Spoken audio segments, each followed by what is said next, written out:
to operation outside the state border, as far as in Texas or other places like that?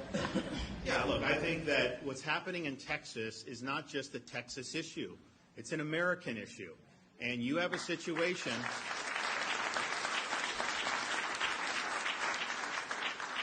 we've had over 8 million people pour into this country illegally just in the last 3 years. And I've been down there. We've had people down there for years now, on and off, helping out. You've got people from China. You've got people from Iran, other parts of the Middle East, North Africa, Russia. This is not just people coming from Mexico. In fact, I bet you most people are not from Mexico, or even maybe Central America would be the bulk of it. But a lot of people, anyone that wants to do us harm, will look at that border as the easiest soft underbelly this country has right now. So I think that if the federal government is saying that it is not only not going to enforce the law, but it's going to somehow prohibit a state from faithfully enforcing the law, that is not the way this Constitution was designed. And I think that the states being able to step up, ensure the sovereignty of their territory and the sovereignty of our country is something that's appropriate. It's something that the founders envisioned if you had a derelict executive and the federal government.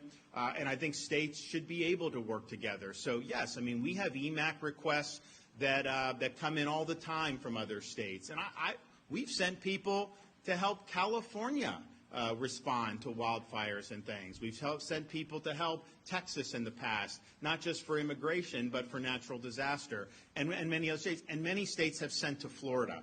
Hurricane Ian, we had a lot of support that came from other states. So that's just something that we do. And if Texas, they have requested, we've got FHP, Fish and Wildlife, we've had Guard, we may do more National Guard, but we also would be willing to do the Florida State Guard. And the reason why you would want to do the State Guard is because the president would not be able to federalize the State Guard. That's the reason why we did the State Guard, grew out of the vaccine mandates that they were imposing on the military for COVID. We looked at it and said, well, wait a minute. These are young people. Most of them are in good shape anyways. A lot of them had COVID. And then especially when people were still getting infected, even if they took the jab, it's like, okay, well, why would you mandate this? So we were opposed to that. We said in the Florida National Guard, there will be no vax mandates for COVID in the National Guard, which is great, and it's good to say that. And it's great to say that, but the reality is National Guard units are administratively controlled from Washington. So our view was, okay, we'll fight them on this, but ultimately, Washington probably does have the authority to trump us on National Guard because they have administrative control. So then we did the Florida State Guard so that people would be able to go to the State Guard and not have to be subjected to this. Turns out they ended up backing down, and they never enforced the COVID vax mandate against the state of Florida, and we stood up and protected our people. We were happy with that. So we did the State Guard partially for that, but then partially it's just you control your own destiny with the State Guard. I mean, the federal government will grab our National Guardsmen and they'll send them all over the world in some of these missions. And some of these missions, you know, Biden isn't even standing up forthrightly to defend our troops. He's got them in Syria and Iraq and all these places, and they're just taking pot shots from there, and he's not really doing much to respond. So why should we just have people just get plucked out of here to be doing whatever these guys in Washington want? If these are people serving the state, you know, we want to be able to have control over that. So I think it's good policy to be able to allow us to fulfill requests from other states with either the National Guard or the State Guard. And the issue with the Texas border, though, if we have Florida State Guard and other states have their own state guards, then that's not something that Biden could just simply federalize.